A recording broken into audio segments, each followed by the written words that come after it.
Mr. Mad here, and today we're going to do some sciencing. Anthony Caputo actually put me onto this idea of basically borrowing armies and continuously borrowing armies. There he is. Hello.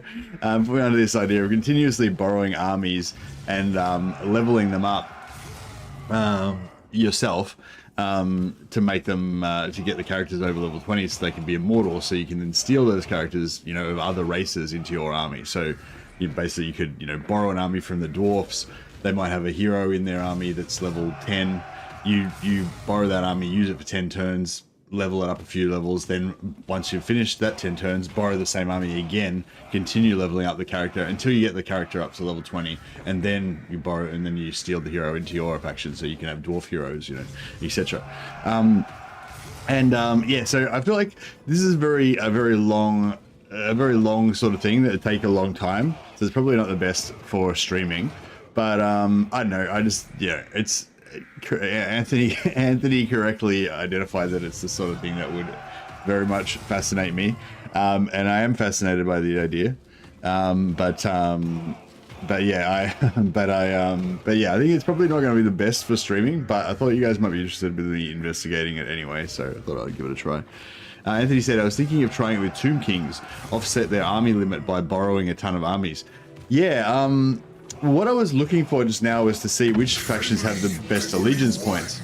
So Cetra the Impenetrable has plus 50% allegiance points gained for alliances with Tomb Kings. So that could be interesting. So you can basically play as Cetra and then borrow the armies from the other Tomb Kings factions. Although I'm not sure if that would totally ruin them, because the other Tomb Kings factions would only have one army, and then you would borrow it and they'd have no armies. So that'd be weird. But you could also just borrow other armies from non-Tomb Kings factions. But yeah, I was sort of looking for starters just at factions that have bonuses to allegiance points gained. And that's good point, Spencer. And there's also lords that have skills and things in their tech tree to reduce the cost of borrowing armies from other factions as well. So those are probably the two things: allegiance points gained and reduced cost. So like the Chaos Warriors have some stuff in their tech tree.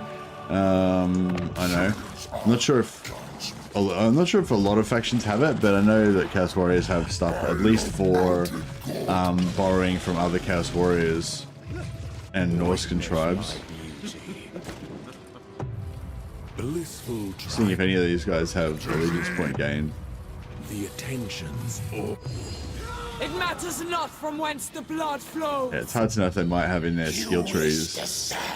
The twisted. We shall enact spirits. As Miao Ying, there's a quest armor that gives a plus 50% bonus with Cathay. Yeah, nice. Yeah, I think it would be okay to do it with Warriors of Chaos or Cathay or whatever, and steal armies of your own race. That would be okay, but I mean, it'd probably be more fun if it was, not Cathay. Not your own race, you know. All Chaos factions get the 25% increased farmable banner. When all Chaos factions, you mean the Demonogod demon factions, or you're including Warriors of Chaos in that? You don't have to pay upkeep on the borrowed armies, do you?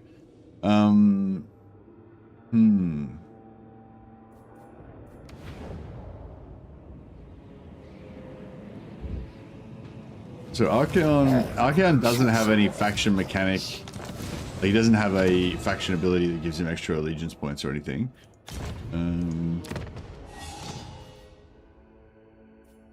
Double check that he doesn't have any. I'm pretty sure some of them have skills, like they give them extra allegiance points.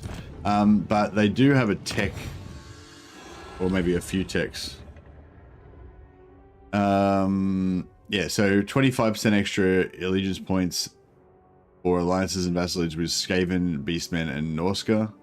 Okay, but not Chaos Warriors. Plus 25% allegiance with Zeech, Slanesh. Yeah, etc., etc.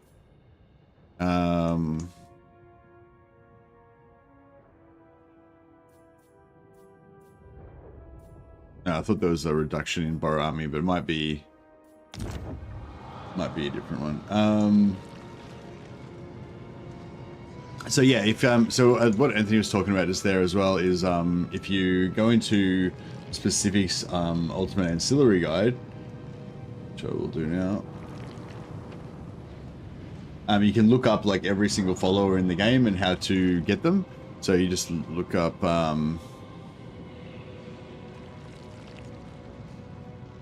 look at Warriors of Chaos, and then you can check out all their followers.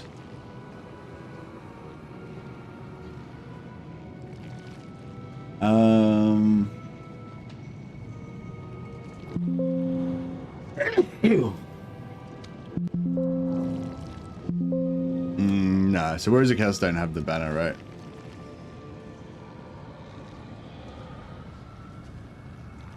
But Demons of Chaos do. So if you go Slanesh,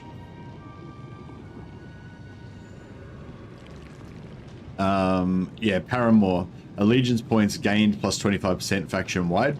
You just have to rank up in a region which belongs to an ally. So yeah, I don't know. Has anyone managed to farm like heaps of these? Like, can you get it up to like 1000% or whatever? Because it's not just Slanesh, but you could do this with. So Slanesh would be one where it would kind of work pretty well with. But yeah, I think all of them have that, right?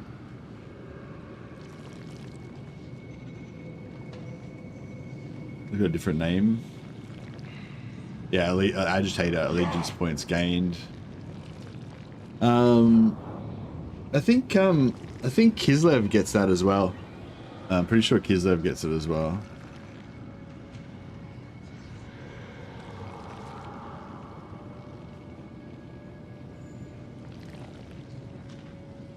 Yeah, same thing. Rank up in a region which belongs to an ally. I'm guessing Cathay gets it as well.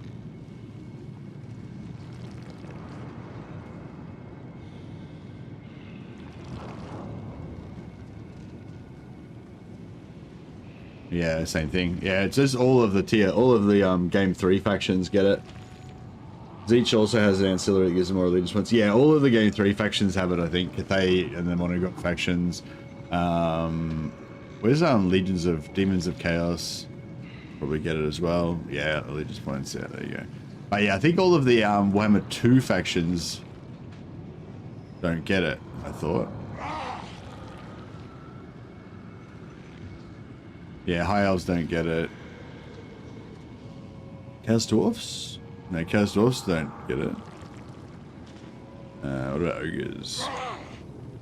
Nope.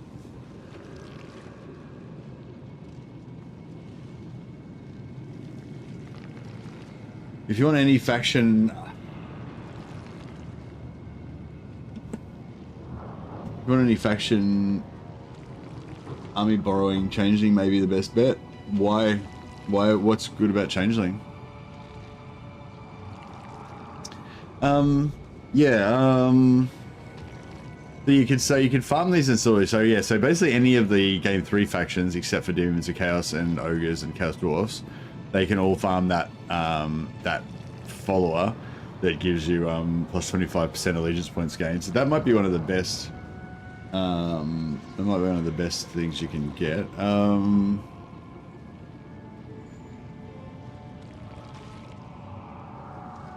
Yeah, don't think there's any other.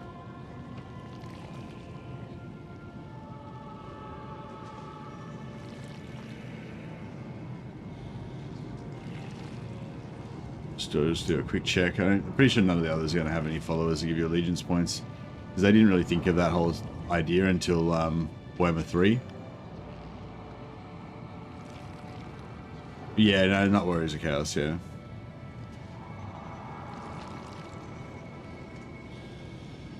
Kairos can force rebellion and farm it in allied territory. Actually, that's a good point. What about, like... Because, yeah, you wouldn't be able to force rebellion, like, every turn, would you? But you could probably,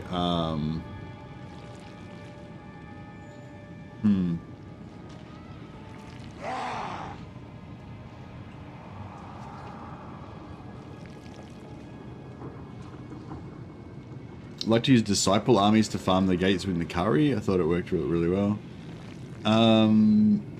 What do you mean use disciple armies to farm the gates? In order to get more of the followers?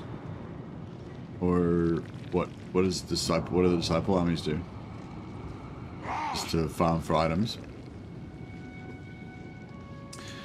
Okay, so you got that follower. To level up the borrowed armies. So you mean like have a borrowed army plus a disciple army, like to an auto resolve the battle?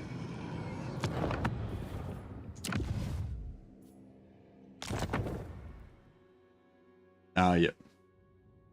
Yeah, yeah, well, I guess like any faction that doesn't have supply lines would be good for that as well. Like, so yeah, that's another thing too. So if you want to have a lot of like borrowed armies like leveling up and stuff, the borrowed armies don't use supply lines, but you'll need like other armies to help them win the battles.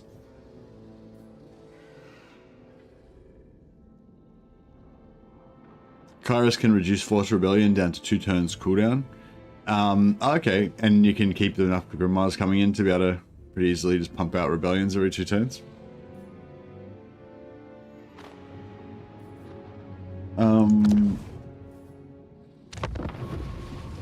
Bring me to my men. One of the biggest like flat buffs you can get is probably for Malekith. He gets 50% extra allegiance points for alliances, but only alliances with Dark Elves. So yeah, again, like that is kind of cool. And maybe next time I play a Malekith campaign, I might try and focus on borrowing armies from other Dark Elf factions and stuff.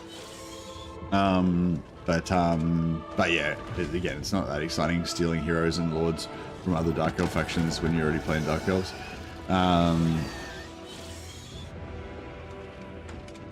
If you manual fight, you get 2 procs on it rather than 1. Oh yeah. Is it, sorry, left this up.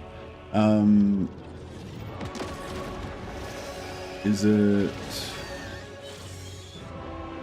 oh, wait, does Siege not get it?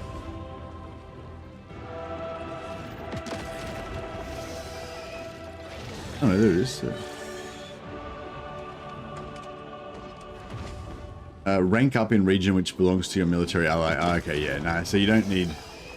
So, yeah, you probably won't... You just auto-resolve it rather than manually, because it's ranking... You gotta rank up, not... It's not battles 1 or whatever. So, you know, you're only gonna rank up once from a rebel army if you're lucky anyway. So, yeah, you probably just want to auto-resolve it and try and get a level up. But it works for both heroes and lords. So, you basically want to rank up with, like... You want to have, like, a hero squad and basically rank up with your hero squad. Yeah, but it would be pretty good with Techless. Like, if you get a heap of heroes, you put all the heroes in an army, and you just auto-resolve battles with the army, as long as you're in allied territory when you do it. Another way to do it might be to make a rebellion and then use region trade to swap the region to become your allies' region. Just before you fight the rebellion, or just, you know, or just whenever you're fighting a battle, you know, just transfer it to, yeah, just transfer the regions to a region that you own or whatever. So yeah, that could be a good one.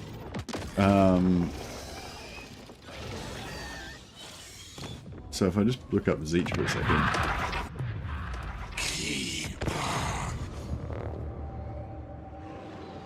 You could also like teleport to another area. How do you even play Kairos Fate Weaver? Hey, Demon Pharaoh. I made a video about how about a start that you can do with Kairos Fate Weaver, where you can confederate Sathoriel, another greater demon, like on turn 3. You know, I don't know. That's a pretty cool way to start. I don't know. That's got you covered for the first 3 turns. After that, fuck, I don't know. Just do your best.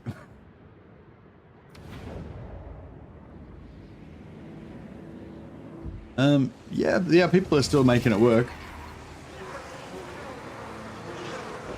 Alright, so I'll just check if Kairos has got any skills in his skill tree relating to this. Yeah, nah. not really an allegiance points kind of a guy, Kairos. He's more of a I love magic kind of a guy.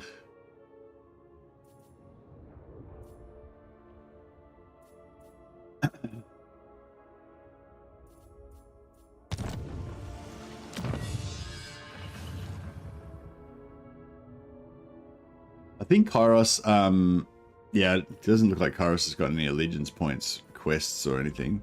I think the changeling, I mean text, but I think the changeling does have text that give you allegiance points. There's so many possible ways to get allegiance points.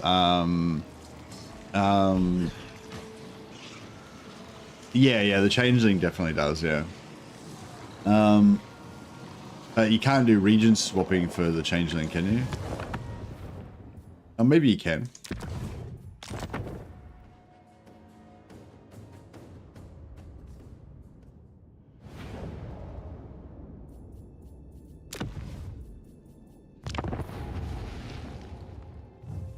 I command Yeah, here. one sec, guys. I just got mission.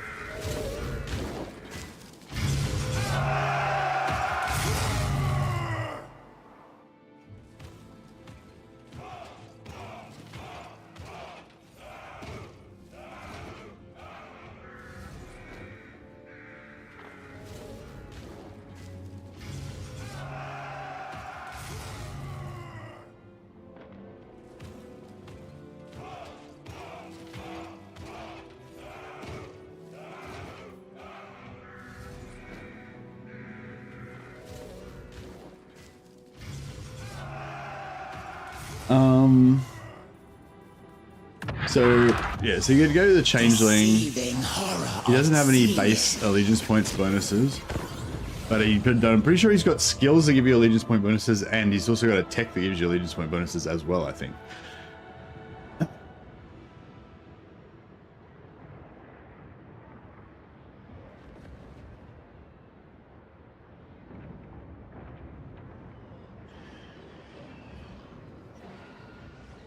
So yeah, the only thing with Zeech is that Zeech has supply lines. So if you want to set up like heaps of sack cities and crap, then it's going to blow out your supply lines. Whereas if you use Demons of Chaos, Bretonia, Warriors of Chaos, or Chaos Dwarfs, then you got no supply lines, so you just have endless numbers of armies, you know, doing sack cities. Or like Anthony said, with Slanesh, you can use disciple armies that don't count towards your supply lines or anything. So Changeling.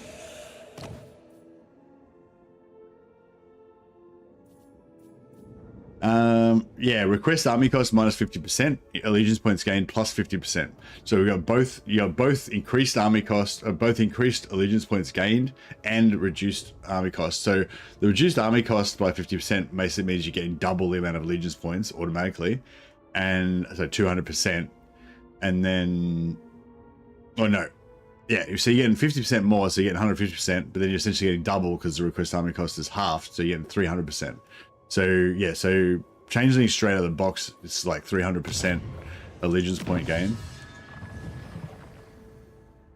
Well, once you get the skill, plus another 50%, so it's actually 400% allegiance point gain essentially. Yeah, so with that tech and that skill, he's basically getting 4 times as many allegiance points as anybody else. So that means that if you're going to play Kairos or somebody, you'd have to get like 8. No, you have to get 16. No, 12. You have to get 12 of those banners before you'd start getting the same amount of allegiance points as the changeling. And the changeling can, yeah, force rebellion and transfer settlement. So yeah, so if there was a rebellion, so you could force a rebellion in an allied settlement to get more of them. You could force rebellion to get more in an allied settlement to get more level ups, and you could also, whenever you're fighting a battle, you can just transfer the settlement where the battle is to one of your allies to get more as well.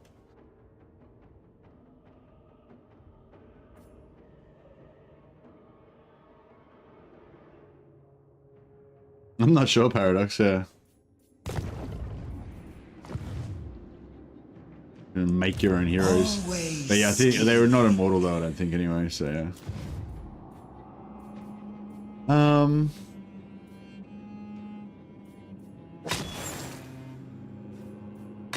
Yeah, I don't know if there's any schemes that make heroes immortal or anything.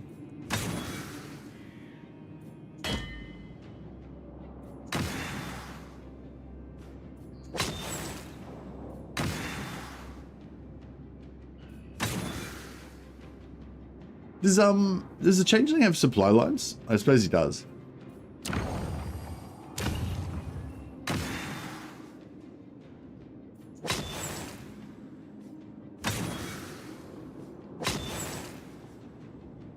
Yeah, I don't know. I guess there's no scheme that makes your heroes immortal. Otherwise somebody would know about it, I suppose.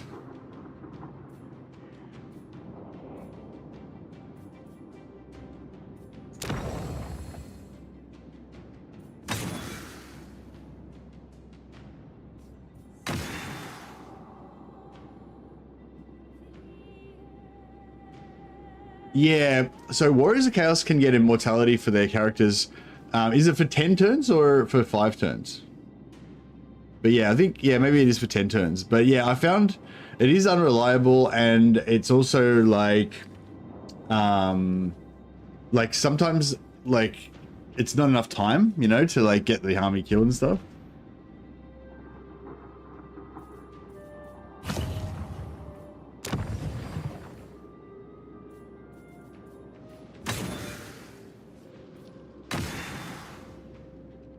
But yeah, no, I've tried to do it a lot of times, but you just don't get the event most of the time. So it's like, yeah.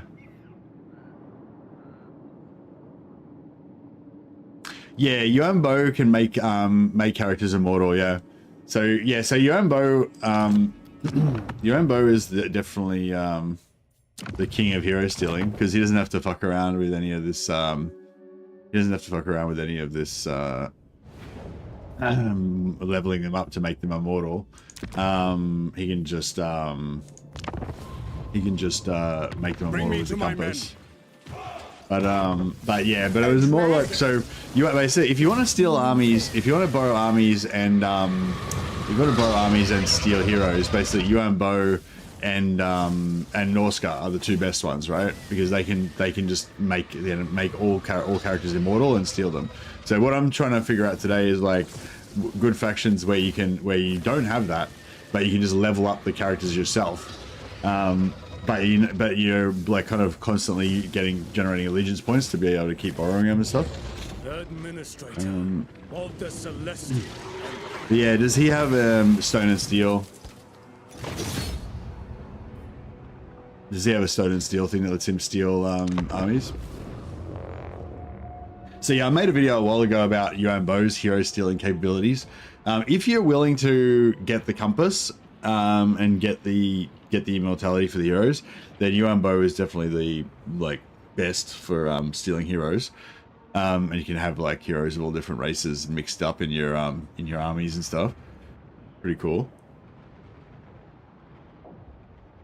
But both Norska, both Wulfric and Throg can migrate to Nagarond and get all of their heroes immortal as well, which is pretty cool. But yeah, so no, which one was it? This one? No, this one. This one, yeah. So once you unlock this, unlock this, you have to conquer Hexoatl, and then you have to build the astronomical relay thing in Hexoatl, which does it take like 10 turns or something?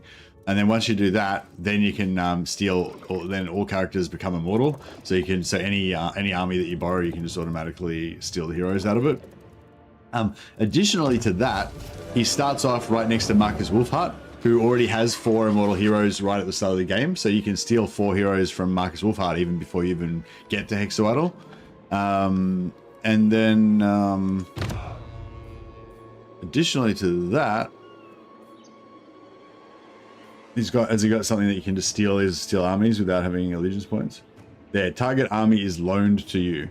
So once you unlock this, you can just start stealing. You can just start borrowing people's armies without even having any without even having any allegiance points. So yeah, so in terms of just hero stealing in general, Yuan Bo definitely has a lot of tools to do it.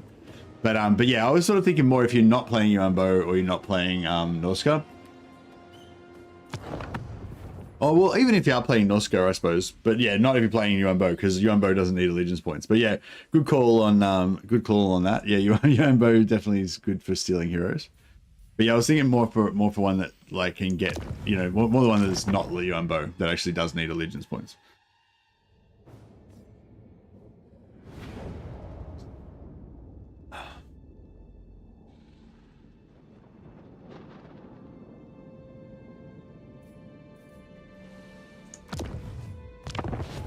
Bring me to my men. What about does Alariel get more allegiance points? I don't know if one of high elves would be a good one. Light of the Acer. Oh no, she gets intrigue cost for influence cost for intrigue at court actions 25% reduced. Okay, I thought she got like allegiance points reduction or something. Good no. Glory. So I am sworn to avenge. We are the legacy of Nagaryth. Yeah, you wouldn't expect needs me. I thought she had some sort of allegiance point thing. To my power. Oh no, it's Techless who has it. Allied recruitment cost minus 50%. Yeah, but that doesn't help us. You need borrowed army cost reduction. We must preserve this world. Techless, Lord Master of Does Hell. Techless have anything in his skill tree or anything that reduces army cost or increases allegiance points gained or anything? Is yeah, a lot of I think there must be a few lords that have you know, unique skill line. Oh, Tyrion has plus 50% allegiance point gains with high elves. Oh, is that in his skill tree?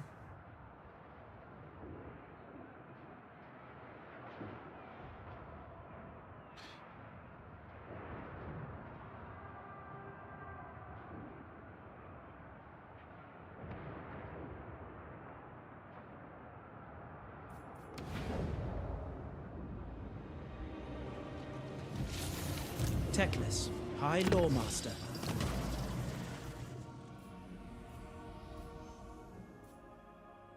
No.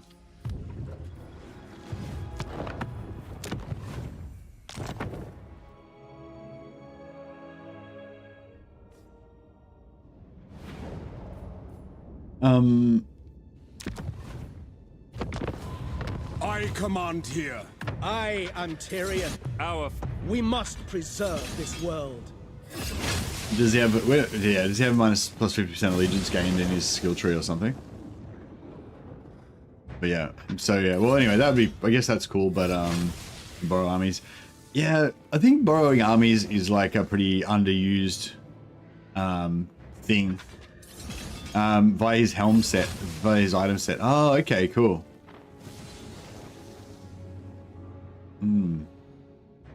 Yeah, borrowing armies is probably a bit of an underused thing.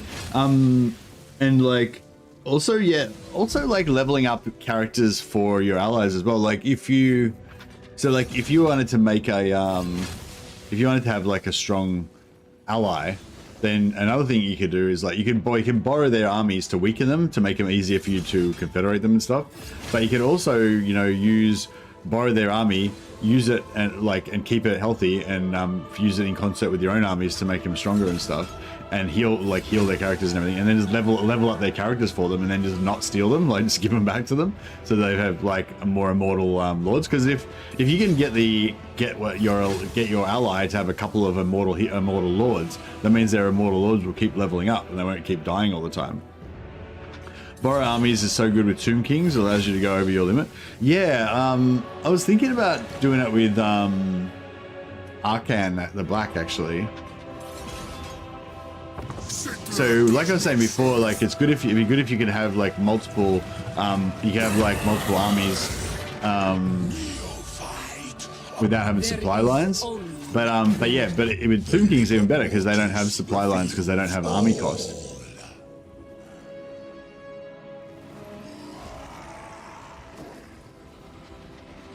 So yeah, on both sides, it's good for the Tomb Kings because they're normally limited to 1 or 2 armies, so that will let you have 5, 10, a million armies, whatever.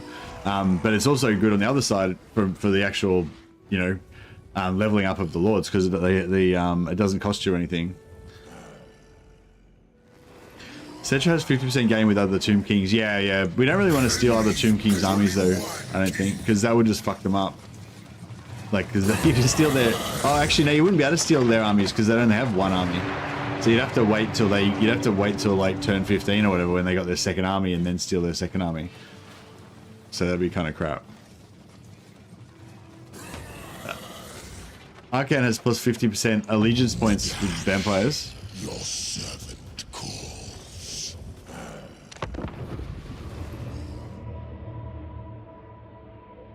I was thinking about doing. I was having a look at the Musion in the Bannerlord mod, Old Realms, the Warhammer mod. And Musion's kind of like it's kind of like Sylvania. It's like a vampire-y kind of version of Bretonnia. And yeah, I was kind of thinking about how can I, like, I know there's a Musion mod, so you can actually play Musion in Warhammer, but I was kind of thinking about how I could make like a Musion style faction, like either by playing Kemler and then going heavily into Bretonnian allies, or playing as like you know, whatever you call it, the Fey Enchantress, and then going heavily into vampire allies or something, and having like a combined Bretonnia vampire kind of campaign or something weird.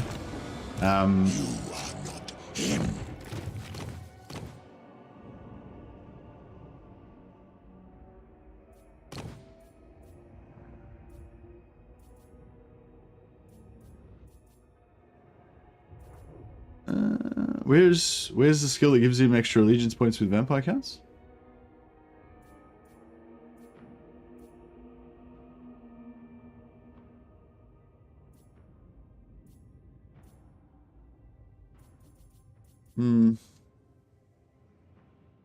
Oh, set bonus.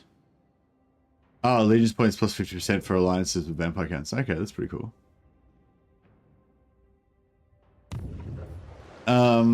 So yeah, so Arcan, and then like steal ally with Manfred, and steal, and maybe you could ally with these other guys, although then he'd probably confederate them, screw you up at some point. But yeah, sort of thinking Arcan could be kind of cool, and you could like get. So another thing you ideally want is like a Saxony on an island or something where you can block it off. So if you could set up, I don't know. Well, yeah, actually with that bug where they run away all the time, it might be annoying. But yeah, if yeah, just say we had a Saxony here. Is that my capital? No. Yeah, just say we had a Saxony here, and then you know we've got our armies doing it, killing it, whatever, like sacking it over and over again to level them up, and then at the same time we're getting allegiance points by getting allegiance quests to kill the armies that keep spawning here, and then you can also use like a couple of heroes to like block this entryway so that no one can actually get onto the island.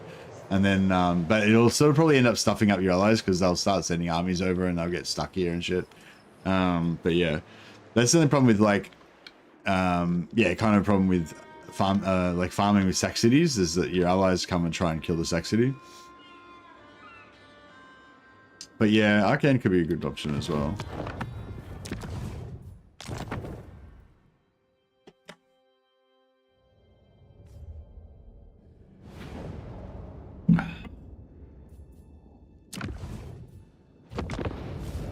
Sigma's will. As I hold I noticed the Karl Franz gets 25% extra allegiance points. So he can't do vassalage. So vassalage gives you 3 per turn. Yeah, there's a bit of a science stream at the moment, Drasho. Well, it's very theoretical at the moment. But I'm planning on actually playing a campaign, and once I figure out which one I want to play. Yeah, he gets 25% allegiance points flat across the board with every faction, which is pretty cool. Haley, the righteous hammer of Sigma. Don't think he gets much else that's any good though. Yeah, I think Changeling seems like it would be the best one at the moment. But yeah, as somebody else mentioned, the only problem with that is that you have to play the Changeling. But it could still be fun.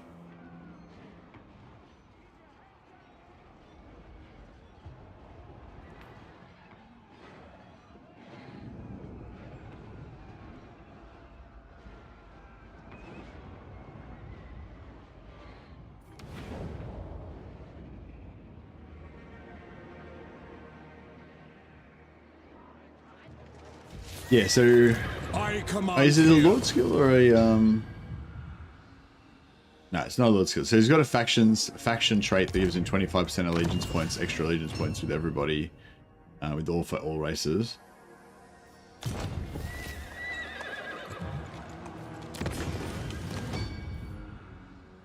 I don't think he's got any other skills that give him allegiance points or anything.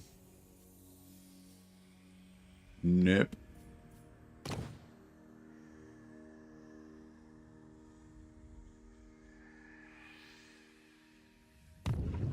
Yeah, just 25% extra allegiance points is the only thing that Karl Franz gets, so yeah, I don't know. I think the Changeling is too hard for me. Well, I already didn't want to play it, so why are you trying to make it even more less attractive for me? Sigma's will. What else we got going on? Oh yeah, so just on the whole no supply lines thing. So it'd be Warriors of Chaos, Chaos Dwarfs, or Bretonia. I am the blood of Gilles. Does any of the Bretonian lords have like extra allegiance points or anything? What do you seek? I will never relent. You seek prophecy.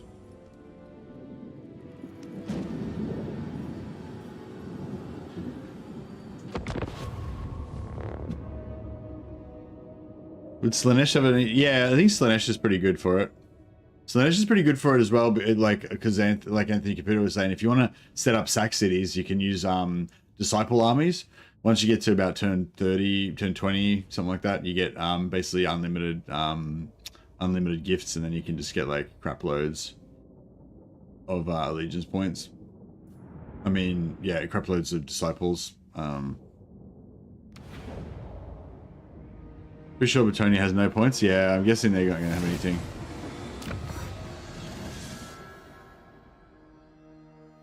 No. Bretonia, no.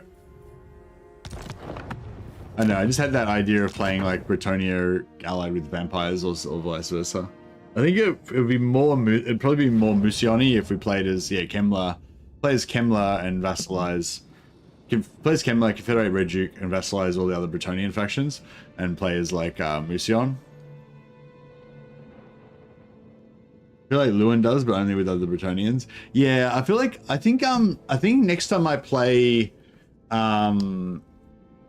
next time I play a faction that gets like bonuses with their own faction, like how Malekith gets 50% extra allegiance points with Dark Elves, or Tyrion gets 50% extra allegiance points with High Elves and stuff. I think next time I play one of those factions, I think I'm going to actually try and use it a lot more. And maybe also with the Empire. Next time I play Karl Franz, I wouldn't mind like doing like allegiance points kind of campaign and like using like borrowing armies and stuff from the other Empire factions all the time, and like helping them like get experience, but level them up and stuff. You could also like intentionally kill off the units, the shit units, like if they've got like unshielded spearmen or something and you want them to get more steam tanks, you just like kill off the those units.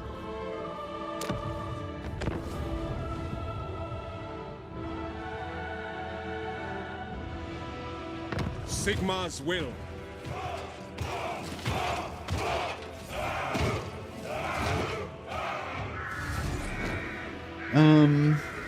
So yeah, Slanesh is definitely like one of the best ones for it. So he gets allegiance points 25% increased all the time. Plus he gets that follower that you can get that gives you extra 25% allegiance points that stacks. And I wouldn't be surprised if he's got something as tech tree and or skill tree as well. Nakari's really enjoyable, but then there's Sigvald and Azazel, which is Slanesh but better. Yeah, pretty much. Why is your name Green, Werewolf? Oh, because you got gifted a membership. Somebody must have gifted you a membership. So yeah, thanks for being a member, and thanks to whoever gifted you a membership. It looks like they must have gifted you a few memberships, because it looks like you've got the been a member for like 3 months thing.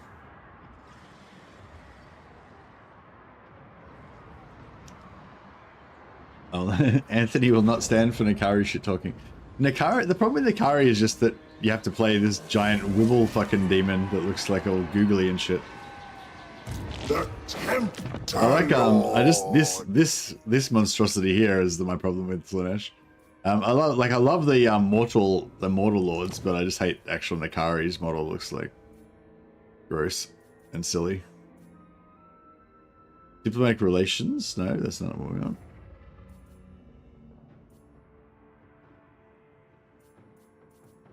Does the allegiance thing? Does the Gladly. Well, if you get this up, if you get the seductive influence up, does that give you extra allegiance points or anything? I feel like it should, but yeah, it probably doesn't.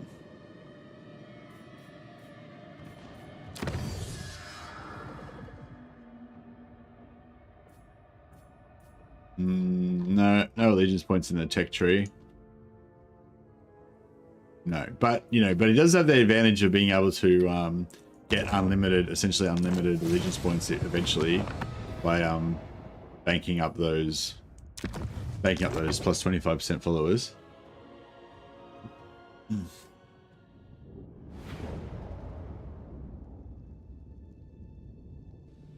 Do their cult buildings do anything like that? Oh yeah, their cult buildings might give them extra stuff. I don't really want to play Nakari though, because I feel like Anthony's already played the shit out of that, and we've played a few Nakari campaigns recently. But yeah, I would really like to do it with a good race, but I don't think we can really do it with any of the good race. Well, you can do it with Kislev. Somebody suggested Boris. What's Boris's deal? Fist of the great bear. Don't know, no allegiance points stuff there. Constantin de Redeem. Absolute. Kislev has my protection. Kislev's great. Malekith gets a bonus to other Dark Elves, a bit redundant though. Yeah, well, like I was saying, I feel like next time I play like Malekith or Tyrion or something like that, I think I'm gonna like lean into that and actually try to make alliances with all the other Dark Elves, and then like you know, and actually borrow their armies and use them to actually give us a better you know, campaign, like make us stronger in the early game and more early mid game, I guess. I feel like it's pretty weird that Alariel doesn't get bonuses. Maybe she gets it in a skill tree or something. Boris Ursus himself.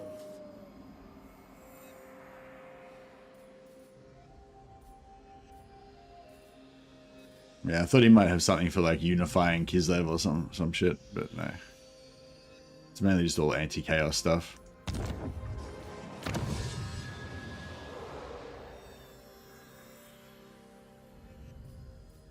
Yeah. The Golden Knight gives a bonus to Kislev allegiance. Okay. Who's Leonis? You mean the Bretonnian king?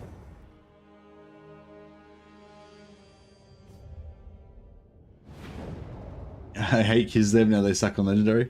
Yeah, I don't really like Kislev that much. I don't really enjoy their campaign that much for some reason. I don't know why. Some of their units I like are okay. Science stream, yeah. So Nurgle is pretty bad in general, I would say, but they do have the follower. So, yeah, they do have supply lines. But they do have the follower that would let them stack up allegiance points. Also, they've got healing, so that's another factor. If you've got healing, it's kind of good as well, so you can heal up your characters in your borrowed armies. Did you find that was a problem for you, Anthony Caputo? Like your heroes getting wounded and stuff, like getting their health low, or not really? Just go back into your own territory and replenish in between fights.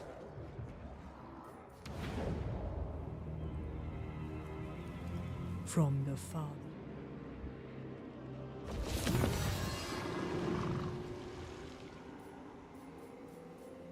I'm pretty sure they do have allegiance points in their tech tree somewhere. I thought they had it like right at the start somewhere.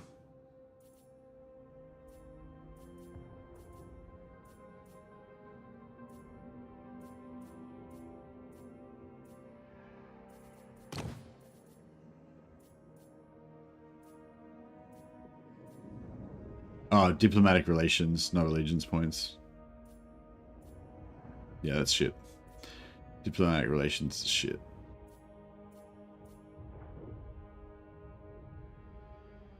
What's Rapan's got? Does Rapan's get extra allegiance points? I'd like to do something with Bretonia, because I haven't played Bretonia for ages. But yeah, so in order to the actual question on the campaign, I think, so far, I think best for getting allegiance points would be probably either Nakari, Changeling, maybe Kairos.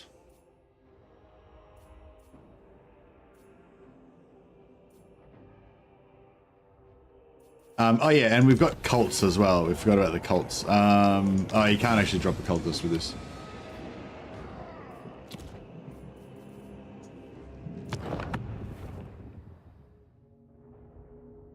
Repants. So sorry, homebody. I don't know if you like. So the idea of this stream is figuring out like best lords for farming allegiance points so that you can borrow armies. So yeah, does Repants doesn't have anything that gives you extra allegiance points, does she?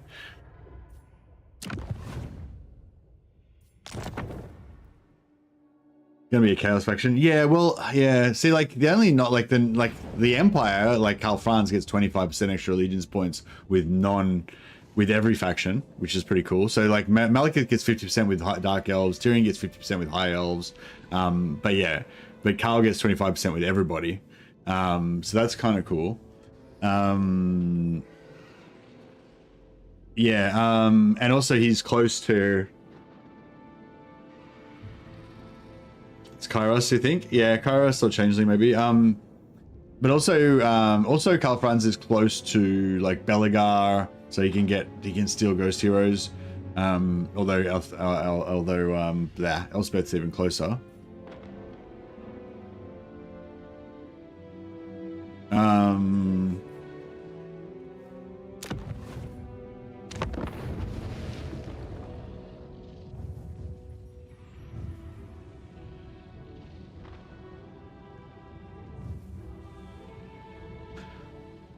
Is Demons of Chaos, like, I haven't played Demons of Chaos in a long time, and I don't really want to now either. Godhood awaits me. But he's got a lot of weird and wonderful abilities. Does he have anything that, like, might help us? I haven't started yet, day one. We're just investigating.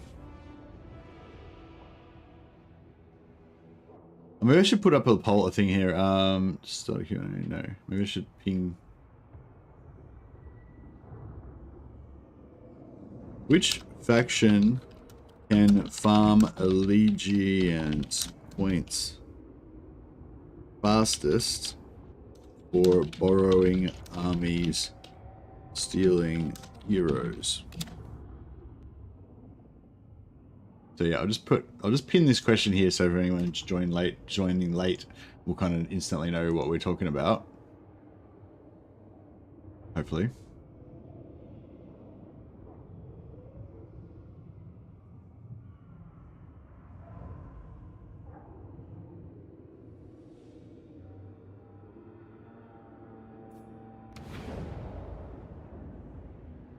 Yeah, Malekith gets 50% extra for Dark Elves only, but like I was sort of saying, like I think next time I play one of those factions that gets the 50% extra, I think I'm going to lean into that more and actually borrow armies and stuff.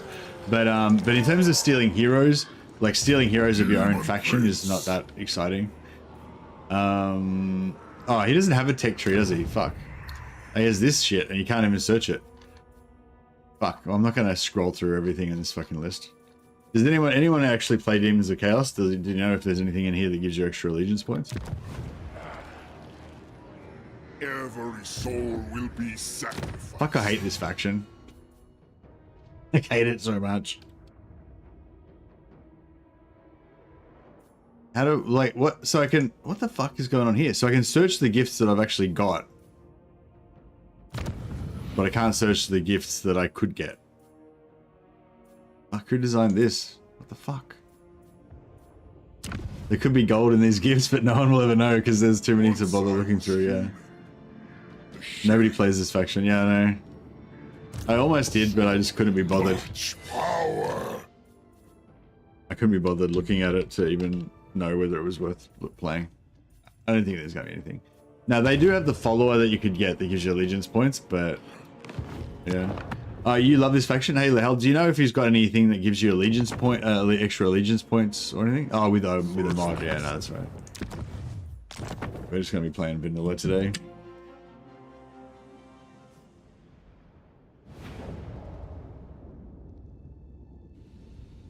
Yeah, Rapunzel is my favorite Bretonnian lord, but Bretonnia is one of my least favorite factions that I barely ever play, so it's sort of a bit of a catch-22. If you want to borrow from everyone, you probably need to go with some neutral faction, like Ogres or something, you mean, or Tomb Kings. Is that everyone we wanted to investigate? Yeah, Franz is, gives 25% extra allegiance points with everybody.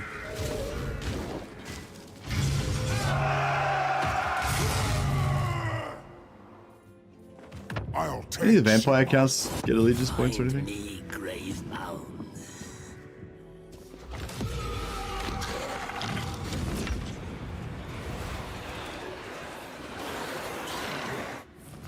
Here's one in the Zeech part of his skill tree in vanilla, only 15% though.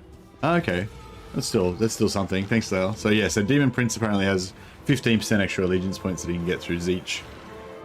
King of Darkness. Bow.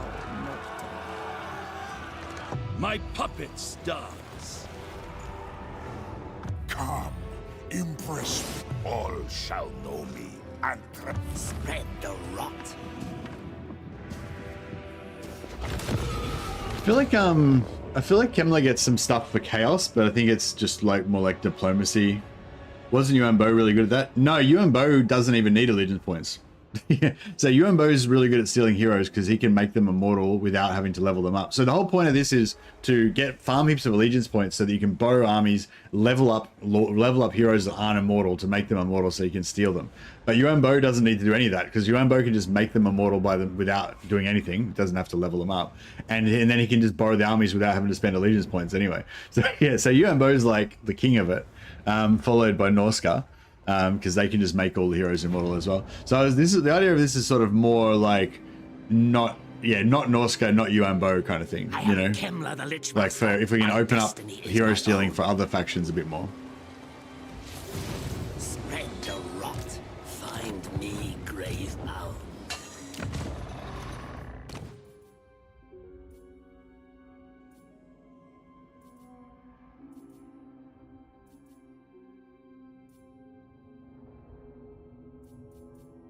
Nah. Nothing going on with Kemler.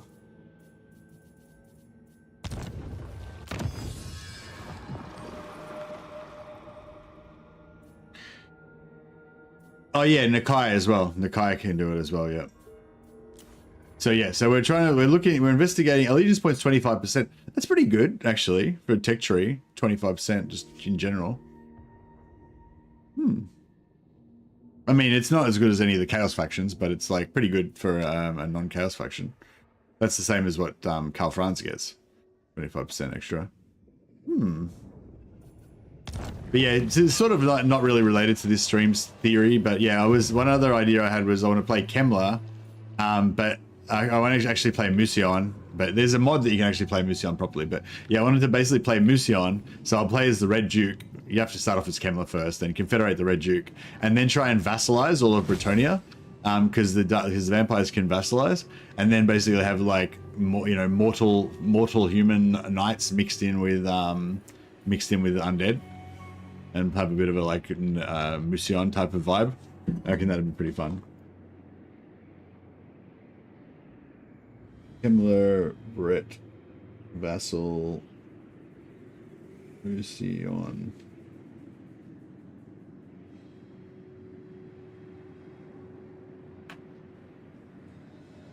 Yeah, you've done that before? How did it go?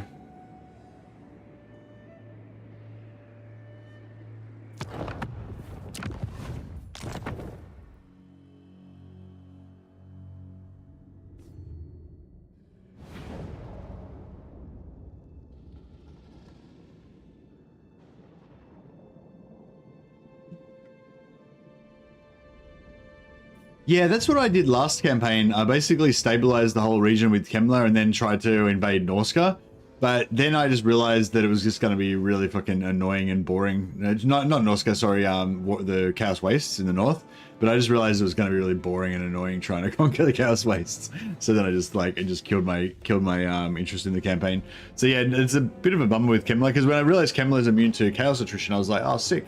But even though he's immune to Chaos Attrition, he's not immune to Untainted Attrition from not having enough Vampiric Corruption. So even when you get up there, you're like, yeah, I'm immune to Chaos Attrition, but I'm taking Untainted Attrition anyway. So that sucks. So yeah, it was pretty shit.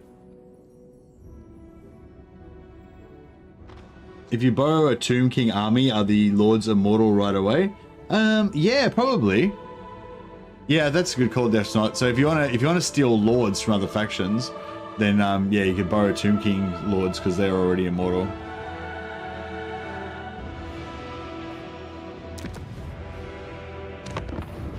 Summon the Elector Counts. So I don't know. So we could do a poll. Volkmar would be surprisingly good at it. He can get military alliances with Krokkar and Tic-Tac-Toe right at the beginning. He'll probably have 100 allegiance points by turn 20 to 30. So are you going to make a video to summarize all the info you're going to get?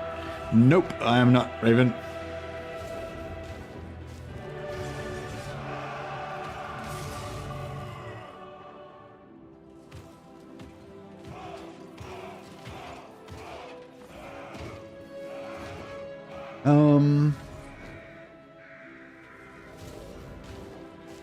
This stream is not about me telling you cool stuff. This stream is about you guys telling me cool stuff. I want you to tell me how to do it. Make me a video. What about Wood Elves? Do they have anything going on? Wood Elves aren't really big on allegiance points, are they? They're more about, they're not really all about like joining up with other people and being allied and stuff.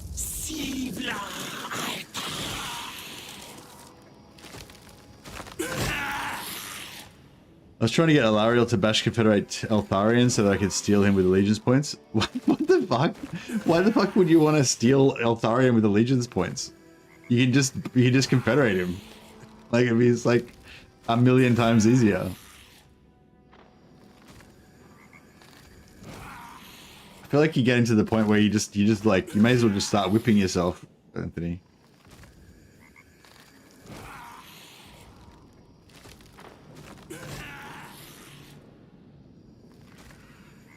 Oh, you're trying to get, sorry, what you said you were playing, like you were getting a Valarial, so yeah, I was not really sure what you're talking about, sorry.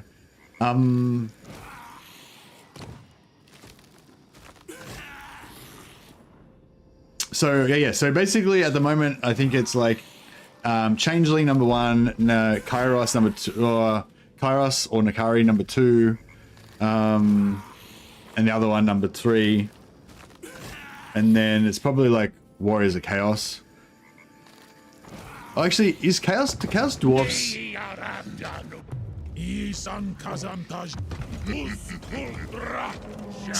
Chaos Dwarfs don't get the followers.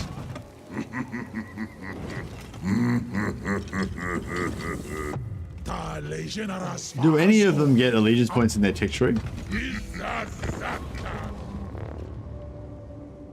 From a certain point of view, Scarbrand borrows a lot of armies from the settlements he visits. Yeah, actually Scarbrand Yeah, Scarbrand could be a good one, actually, because Scarbrand is a demon faction, so he gets the 25% followers. But also, he's got the cults that can increase the amount of money that you get. Do the cults also increase the amount of experience that you get? Setting up like one of those infinite money Saxony situations could be interesting.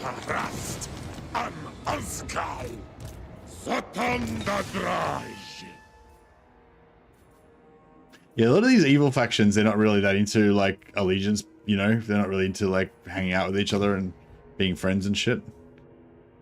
They're not really into like allegiance points and stuff like that. But I'm pretty sure they do have something in their tech tree. Allegiance points 15%. Okay.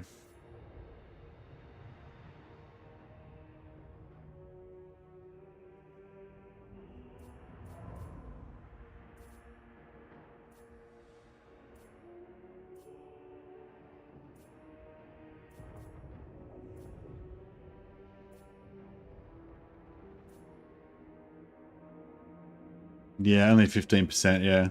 Alright, let's check out corn. The only thing with corn is I don't think you can... Oh, maybe we can... Actually, no, you get a cultist at the start, don't you? Oh no, you have to... With Kemmler, it would be cool to steal the Damned Knight and Belegar's Ghost Heroes. Yeah, yeah. Yeah, I think I definitely want to do another Kemmler campaign sometime and do a bit of a Musion vibe. Playing this in the Nakari sounds like a lot of fun. Might do it sometime. Yeah, well, it's Anthony Caputo put me onto it first by doing it with Nakari. So yeah, I think Nakari would be strong, and we'd have Anthony Caputo's already got all the experience doing that, so you know exactly how to set it up. We could kind of walk us through it. Sigmar's will. The ancestor heroes are considered living. Oh, that's interesting. So you can't heal them with Nehek. That sucks. You should be able to Nehek them because they're ghosts. There's something deliciously horrible about defiling the ghost heroes with vampire magic.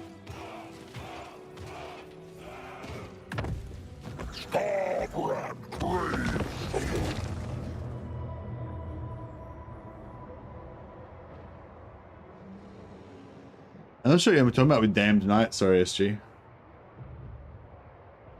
You mean the Green Knight?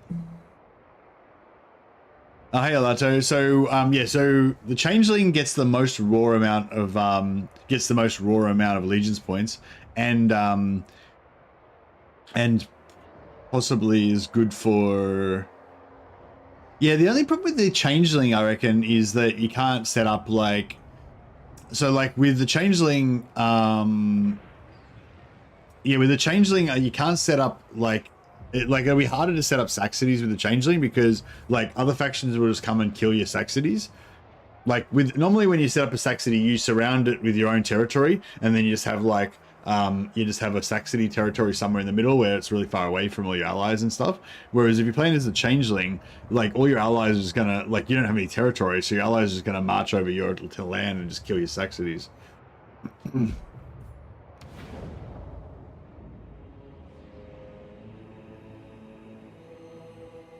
Drown this land in a tide of blood. Corn commands it. Calm down. Can we recruit? No, it's not taking. Maybe I can load. Wait up. Let me just turn this off in case I've got some like super secret things on.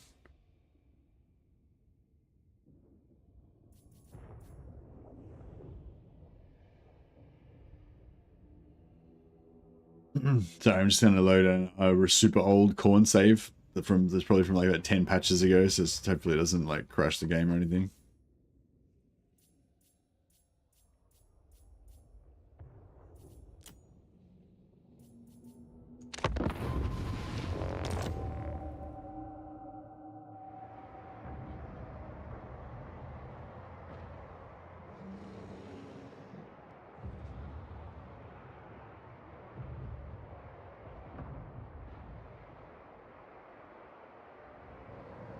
Corn has no allies, only targets. Yeah, actually, that's a good point. Like, Corn probably has, like, negative relations with everybody.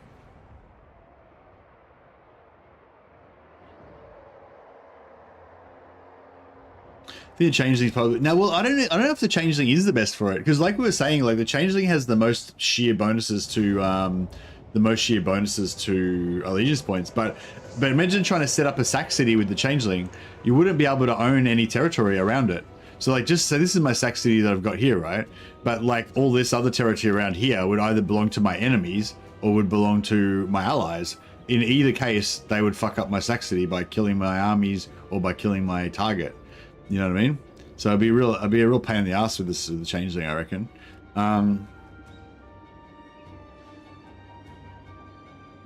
It'd still be good though, because you'd be basically getting 4 times as much allegiance points as everybody else. So you could just like, you know. But yeah, anyway, so I was thinking about cults.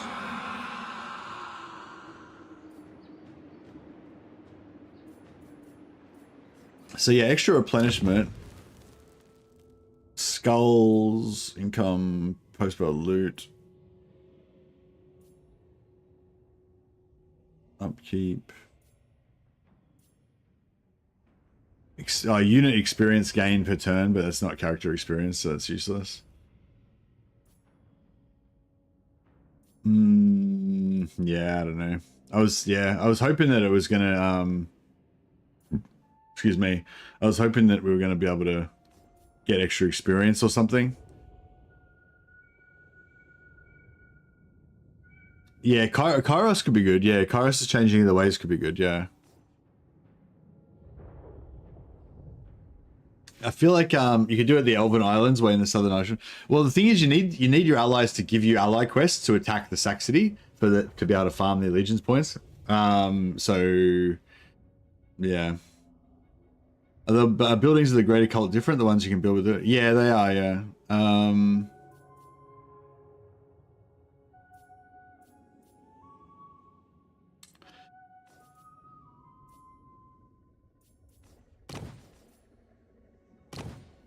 So this is like a normal cult, and then this is like the special one.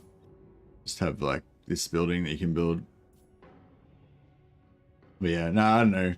Don't think. I mean, we could. Yeah, if anyone, you can. I made a video about this. If you want to make like infinite money, basically from playing Corn, you can set up a sack city. You have a sack city here, and then you have 3 of these other cities that have cults underneath them that boost the amount of money that you get from sack cities. And yeah. Is there a deeps building that gives XP for characters? Actually, that's another point. Oh yeah, that's another point why it's even better with Nakari, because you can... Oh no. Actually, that's a good point why it'd be better to farm Nakari, because then you could farm Nakari for the XP. I wonder if... yeah, that wouldn't work. But yeah, if you could farm Nakari for heaps of XP bonuses playing as Zeltharian, then you could borrow armies and they would level up super fast.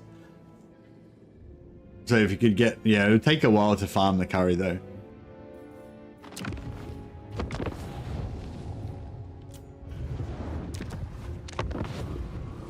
So like... Yeah, if we go back onto this Infinite Money Eltharian campaign... how did I get up to level turn 56? Oh, that was because I was making infinite money. Yeah, if we go into Infinite Money, the Eltharian campaign, I think we only farmed Nakari like 3 times. So basically every time you farm Nakari, you get global 7% increased XP gain. So we'd farmed him like 3 times, so we got 21%. So basically all of our characters in my whole faction get 121% XP every time they fight a battle. And if you keep farming Nakari more and more, you can keep getting more and more of those over and over again. So like... You may touch me, only I am ready to fight.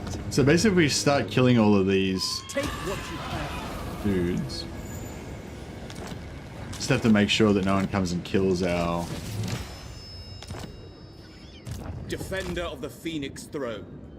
Master of high magic. Primed for action. Prince Eltharion. No! I'm surrounded by fools! Every time I kill one of these lords, it'll reduce the amount of money that we make per turn, but that's alright. Okay, here's Nakari.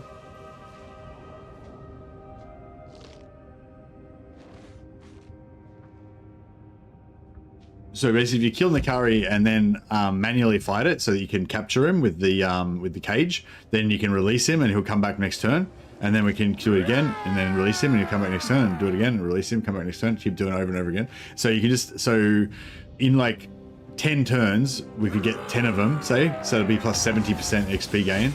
So you know, plus the 21% already got, so we're basically getting double. You know, after 10 turns we're getting double XP. After another 10 turns we'll be getting like 260% XP. You know, so you could do that, and then you could borrow an army and then get the army. Like when you try to level up the army, you could just level up the armies really fast. But I don't know, it'd be kind of like a bit of screwing around. Nakari stuck in ground up there. But yeah, so Altharian doesn't get any. Altharian doesn't get any bonuses to allegiance points or anything, I don't think. But in terms of, once he borrowed an army, he'd be one of the best ones at like leveling them up really fast, you know, getting them faster XP.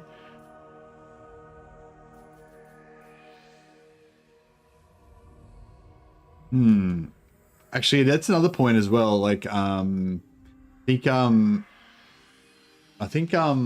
some lord types might share experience. So if we get some level 30 lords, we could use the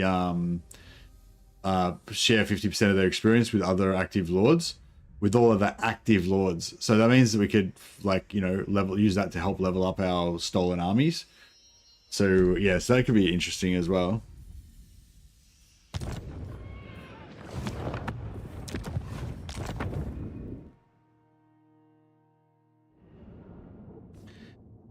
I feel like there's a cult.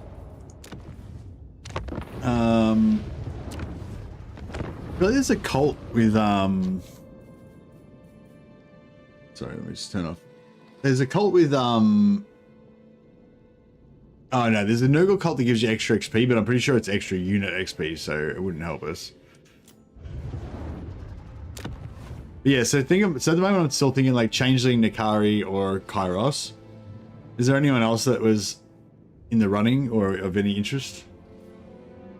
Chaos Dwarfs only get 15% of extra allegiance points.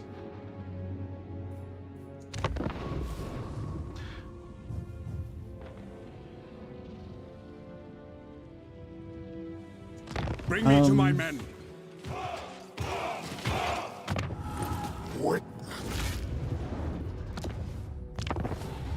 Carl, yeah, Carl's good if you want to do a good guy one, I think.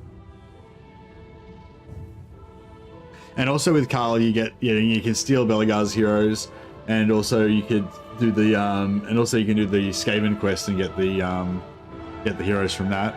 Plus you could confederate Wolfheart. Well, yeah, actually, if you just wanted to do like a maximum heroes thing, then Kairos would be pretty good. Kairos confederating changeling.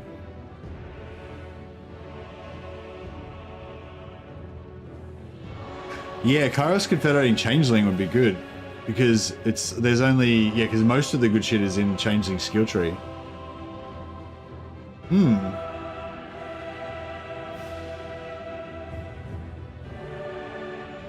I was gonna have a look at yeah, changeling's got 1 in his tech tree, but he's got 2 in his skill tree. Yeah.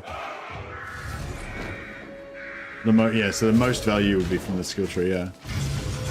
Set up highway, yeah, but we could set up a cult early with Kairos and teleport. Hey Theodorus, Wolfheart's unique heroes any good? Yeah, they're pretty cool. Yeah, I think next time I play Kairos, I decided I was going to teleport him out of there, just go to a random location, build the cult that gives you the 3 random locations, and then just go to them. What am I trying to do? Oh yeah, I was just going to Warriors of Chaos. Does Sigvald or Azazel, either one have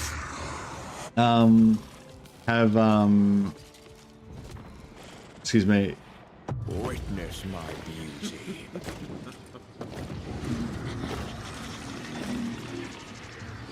Extra allegiance points in their tech tree or in their skill tree or anything?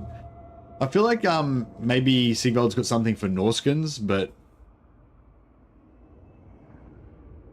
Village has 25% reduced reduced borrow army.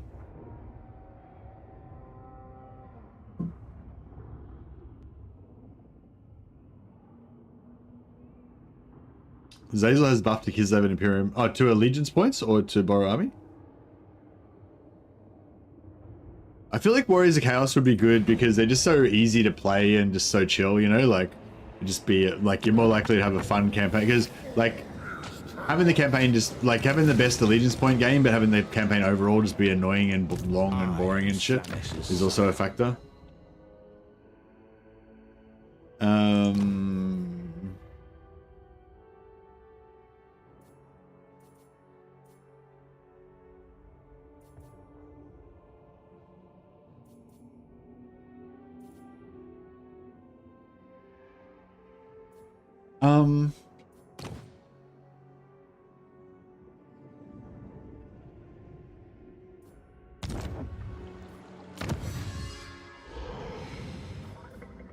So 25% extra allegiance with Skaven, Beastmen, and Norska. And request. Oh, it's request army cost. I was searching borrow all the time. Fuck. Oh, well, yeah. So yeah, all Warriors of Chaos have this, basically. All the undivided ones have this.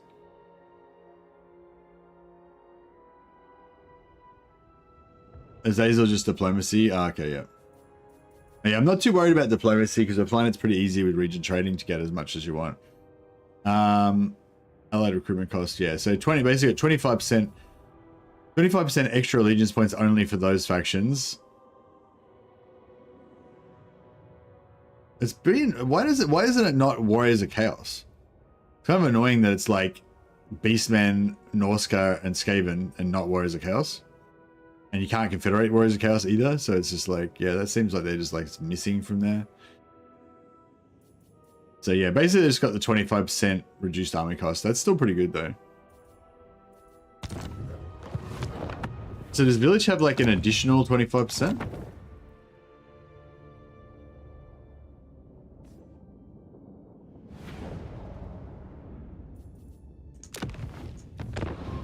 I am Prince and Emperor. My challenge? Let's go. Warriors of Chaos. Village. Bring me to my men. I am the master of Okay, so doesn't have anything in his tech tree.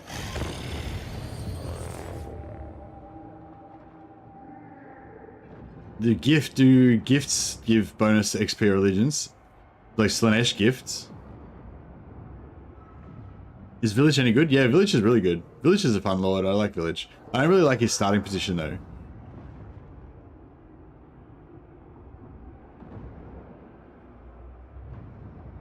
In his skill tree. Oh, okay.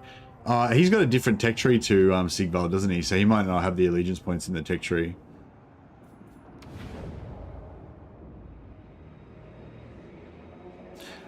Oh, Warriors of Chaos gifts. Yeah, maybe. I don't think so though, no. This is my destiny. We don't have a True chaos. Siphon power.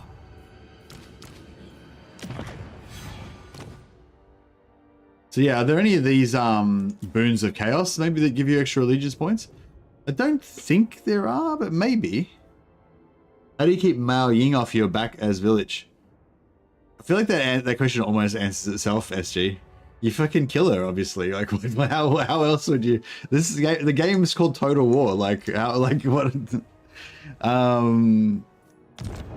Warriors of Chaos give allegiance, but undivided. This is all to my desire. Oh, there's like an undivided boon that gives you an undivided allegiance point. Gifts? Oh, you're talking about gifts, like as in the gifts. These gifts. Oh yeah, like Archeon. He's got like gifts. Sorry, I thought you were talking about boons. Village the Cursely. I don't think there's a boon, but yeah, gifts. Yeah, there is a gift, I think, yeah.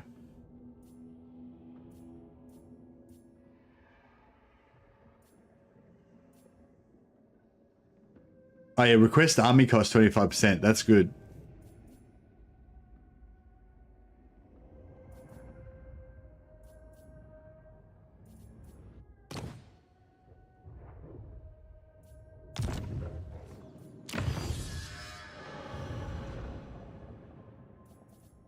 Request army cost minus 25%. Yeah, so altogether they got request army cost minus 50%.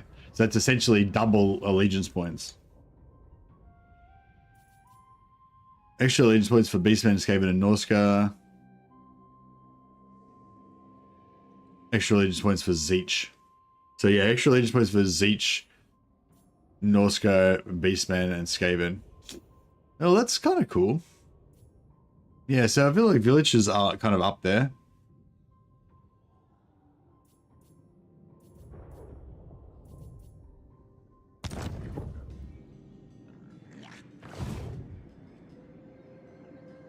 What do you think has a higher value for this? Lower borrow cost or more allegiance points? It's directly proportional, Jax, I'd say. So like if you have if one guy has plus 100% allegiance points gain, that's exactly the same as another faction having minus 50% cost. You know, they're both effectively the same amount of allegiance points. You know, they multiply by each other. So I don't think either one has more weight particularly. They're just, you know, it's just an equation. You know.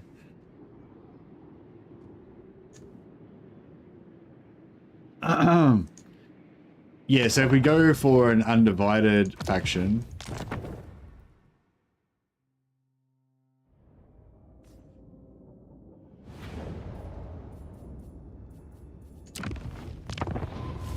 Sigmar's will. Syrians are guns. You think to good. Gain Veil triggers bonuses to allegiance points. For Norska only. Yeah, I mean, Norska could be alright, I guess.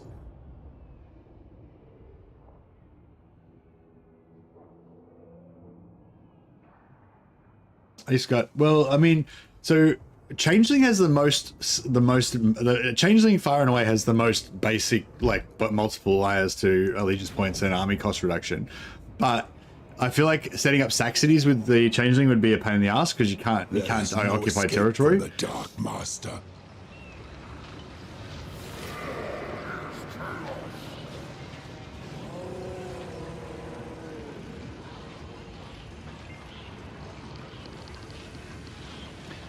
Yeah, sorry, no, 50% increased allegiance points is not the same as 50% reduced cost. So 100% increased allegiance points is the same as 50% reduced cost. So yeah, so I guess if you want to say it like that, then yeah, reduced cost is worth twice as much as increased allegiance points, I guess, or whatever.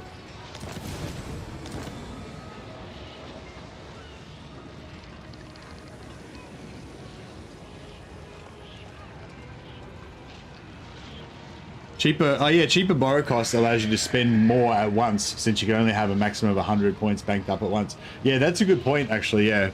So if you want to borrow like a really expensive army in the late game, there might be more than 100 points. Belacor.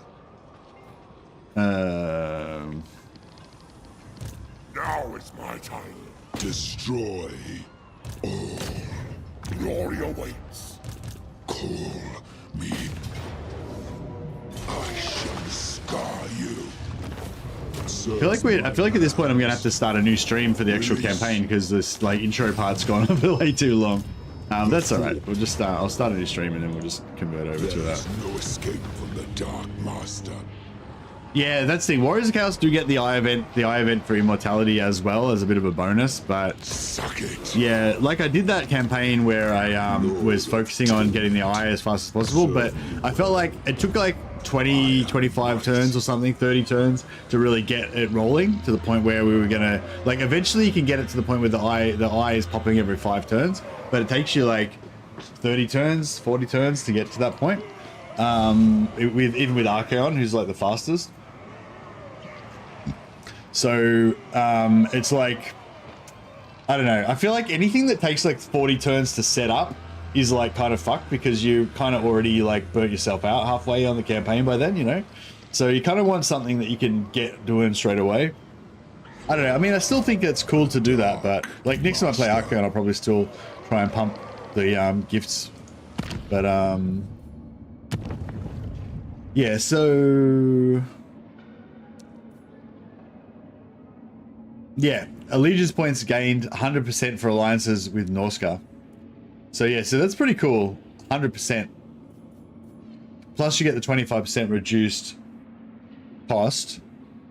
Plus you get the 25% increased gain as well. Is there any gifts for like Slanesh or anything that gives you allegiance points?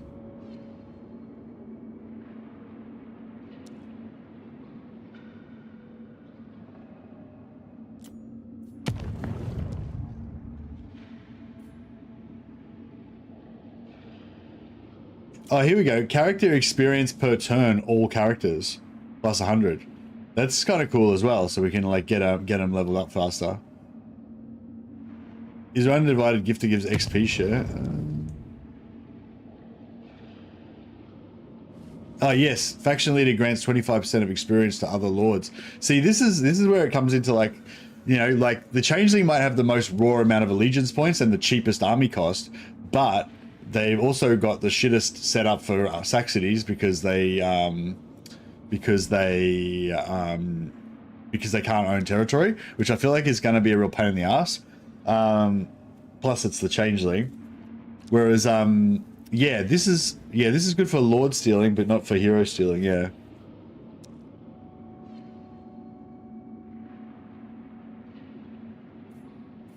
So this one gives you plus 100 XP, plus 25 for corn lords and heroes. I wonder if that means you could steal hero. Like, I wonder if that would apply to like corn demon heroes. Probably not.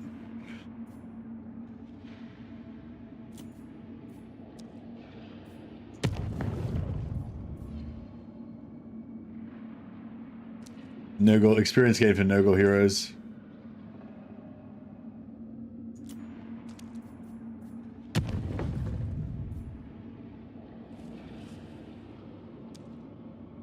Yeah, and also you can do with if you want to do sax, if you want to farm rebels, then you've also got the Zeech gift.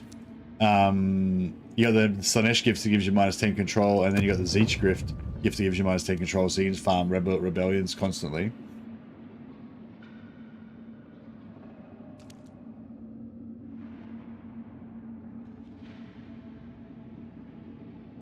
You can't sack city with changeling anyway. You have to raise or cult. No, raise or so. Raise or cult. But yeah. You don't need sack cities. Yeah, well that's the thing. You can just like sort of normal play with changeling, but bring the armies along with your main army and just kill shit. For sure.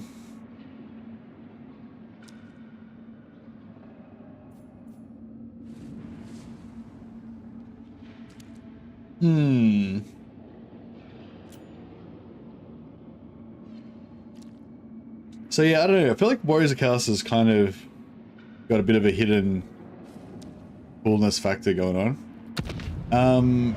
Is there any difference between the lords, like Kolek, like players like Kolek, Sigvald, Azazel? I mean, Be'lakor, sorry. They're all kind of the same. That doesn't make any difference which one. Oh, well, I know. Actually, no, Undivided's better because you got all the different gifts.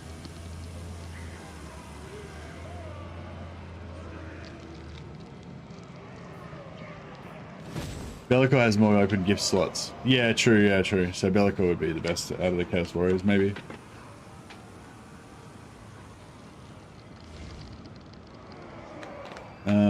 Yeah, I know Kolek doesn't have any, like, yeah. Teleport around. Oh yeah, actually Be'lakor would be really interesting because you could teleport, you could borrow the armies and then teleport them through the portals. And also if you get the gifts, he doesn't have the gifts. Oh, that sucks. He doesn't have the gift that makes the heroes immortal, but that's right. We're not really trying to do that anyway.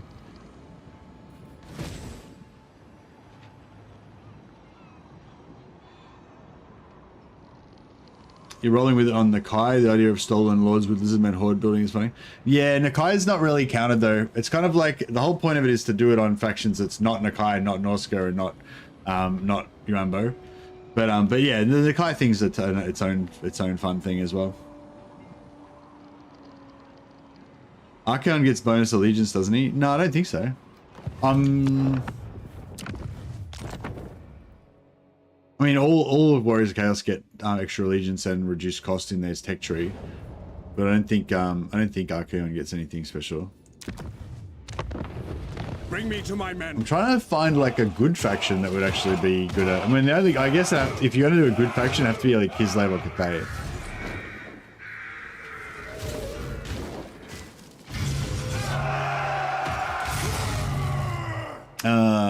I didn't look at. Only I. Yeah, I don't think that she would have any allegiance point stuff, would she? The voice of Kislev's gods. Why does Be'lakor not have Eye of the Gods? Yeah, I don't know. It just doesn't have it for some reason.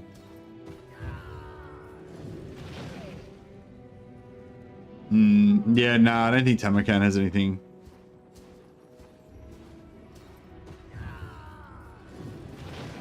I think we had a look at Tamarkan, didn't we? And he didn't have anything. I command All you. right. Because he pissed them off. Oh yeah, right. The gods don't like Be'lakor. That's why he doesn't have anything. Ready to serve.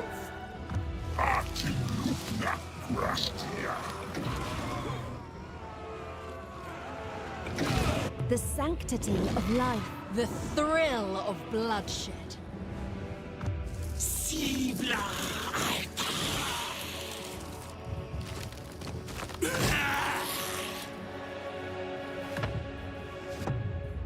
Only I.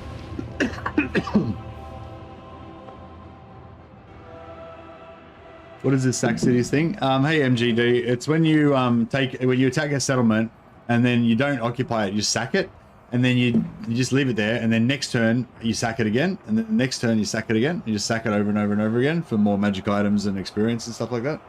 It works best if it's their last settlement, so that they keep recruiting lords all the time.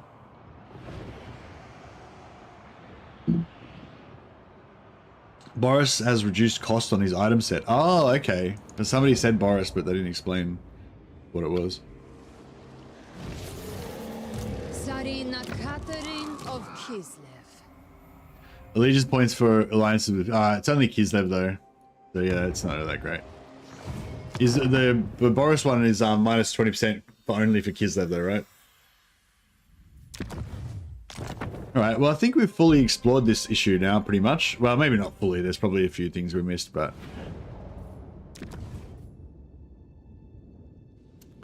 Boris has minus 20% to everyone. Summon the Elector Counts. Kislev. Fist of the Great Bear.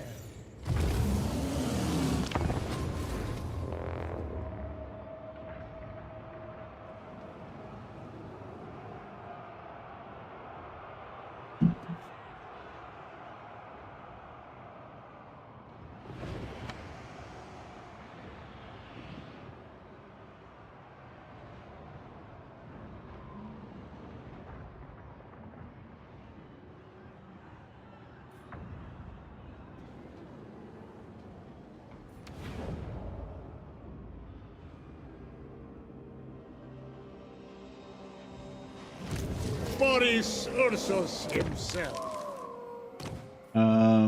Request army cost minus 20%. Yeah, that's pretty cool. Okay.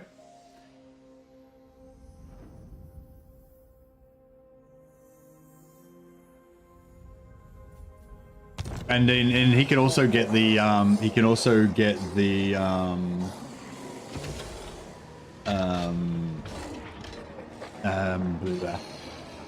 the follow-up. Excuse me.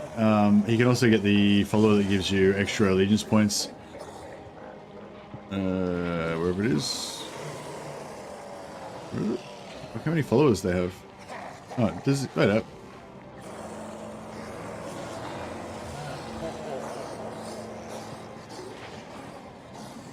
Yeah, allegiance points gained plus 25% faction wide. So you just have to rank up in a region that belongs to your ally. Ace one aboard, thanks buddy.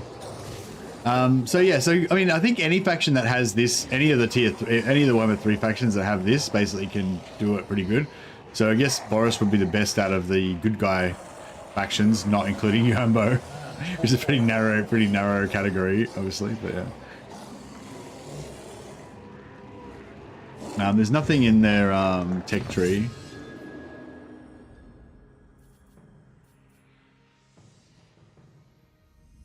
No. Is there any traits that you can get or anything maybe that for Boris? I don't know. All right. Well, I think it might be time for a poll. So,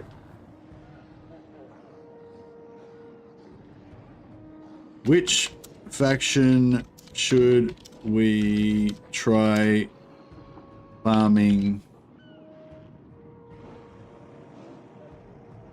allegiance points hero stealing today? Okay, so I think so changeling. So I think another factor with this is also like it's not just about so for this stream right now, I'm gonna start a new stream and we're gonna start playing a campaign in a second. So for this stream right now, the question was we were looking at which factions could farm allegiance points the best, which ones could request armies the easiest, the cheapest cost, which ones could farm XP on borrowed armies the easiest, all these sort of factors. But now I've got a new question: is which campaign do you want to play the most? Out of the ones that could sort of do this or have some advantage or whatever, like which one would you actually want to play? So like the changeling is like number one best one, right? But like I don't think, it maybe is not as much fun to play. So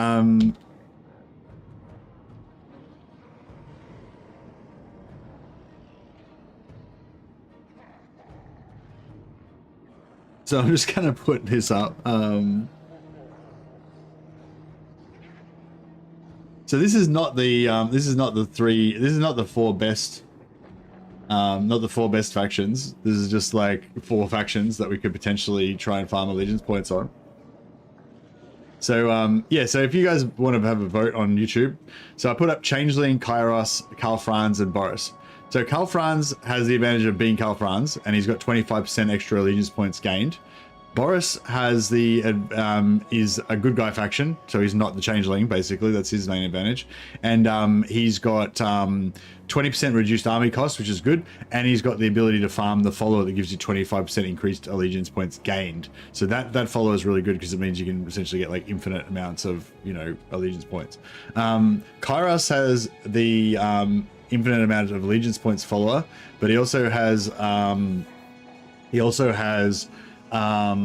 the changing of the ways that allows it to like switch around settlements and stuff like that. And then we've got the Changeling that's got the changing of the ways to switch around settlements, far and away the most allegiance points gained and the cheapest army cost reduction, but he can't do sack cities and he has the disadvantage of being the Changeling. So those are like the options. I'll just set up the poll on Twitch as well. We'll see if we can like combine the results.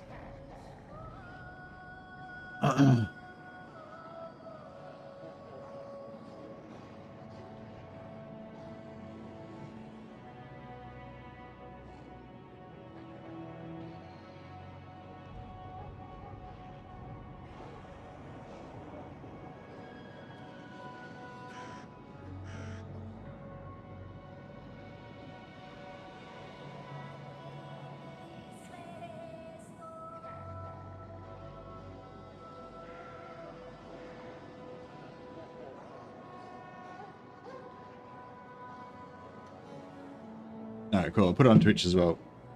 Feel free to vote on both Twitch and YouTube if you want.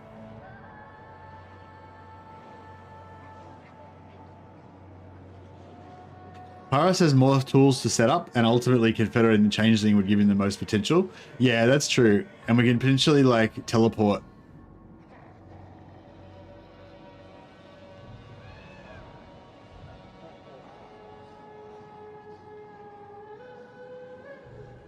Boris has got a unique start position. Yeah, Boris is my favorite out of all of the Kislev factions. And I think next time I play like either, you know, like, yeah, so Boris has got this extra ability to borrow armies. So I think next time I play, like, even apart from stealing heroes from enemy factions or from other foreign factions, I think next time I play like either Boris, Malekith, Tyrion, Karl Franz, I would like to focus more on allegiance points and trying to borrow armies from my allies, because I tend to use allegiance points mainly to recruit units. And just use them as like throwaway units, you know, a lot of the time. But yeah, it'd be actually interesting to use the borrow army mechanic more strategically and actually, like, you know, like request aid from your allies and use their army to help you and give it back afterwards or whatever.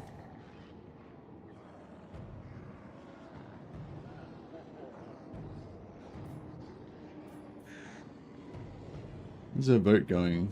Got 32 votes on YouTube so far. Let that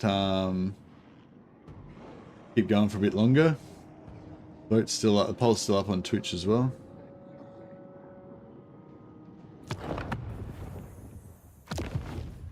It looks like it's probably going to be Kairos, so I'll start making a thumbnail for Kairos on the assumption that that's where we're going.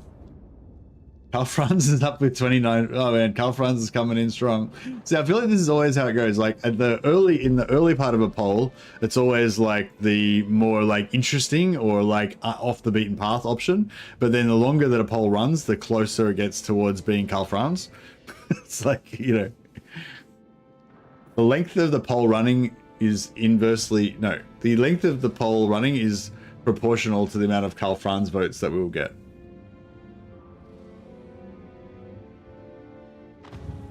It's neck and neck between Karl Franz, and the answer is always Karl Franz, yeah. So, yeah, so with Karl Franz, basically all you get is plus allegiance points. Yeah, see now we've crossed the point of no return now. Now it's all Karl Franz. But I feel like if I did another vote and it was between Karl Franz or anyone but Karl Franz, then Karl Franz might not win then.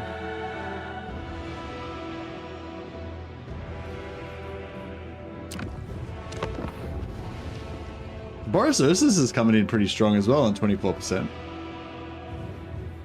Summon the Elector Counts.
Trying to like get this Carlos Franz move on.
Alright.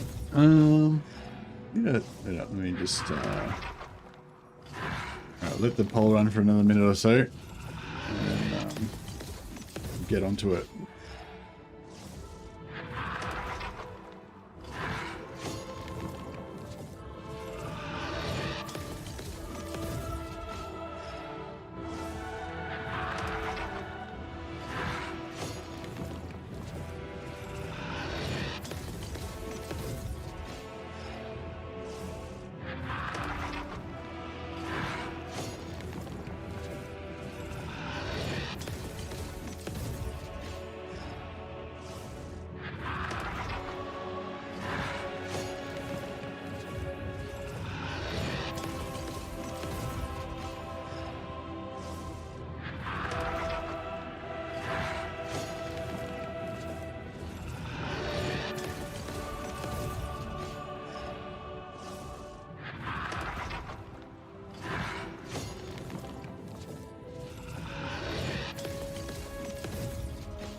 Sorry, I'm just making a thumbnail, guys, so it won't be too long.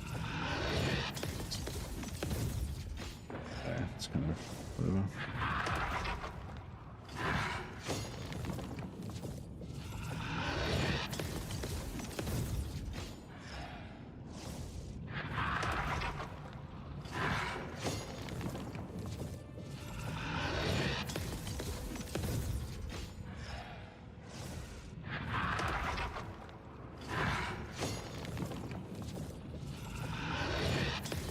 Alright, I think we've got that done.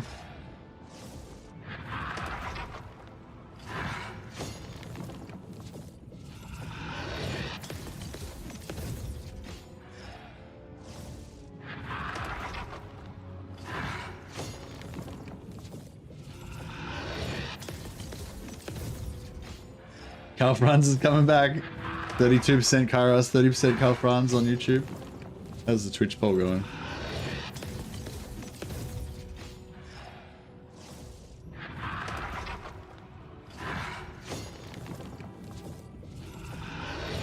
Three more votes for Kairos on Twitch.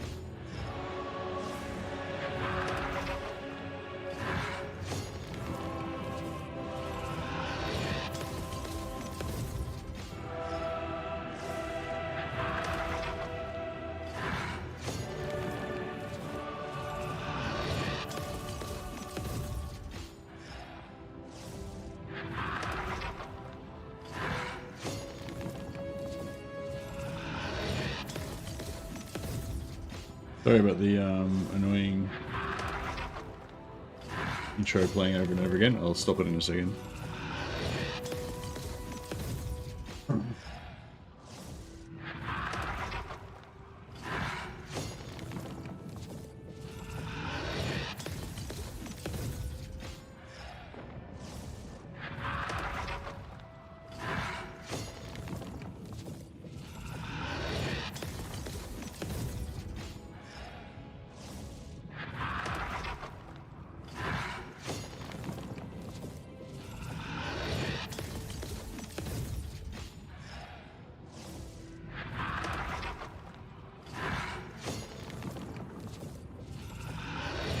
I'm just going to create a new stream for the campaign and punt you guys over there. So for those of you who requested a video about, you know, who is the best at stealing or whatever, this stream's recording will now become that video. So yeah, there you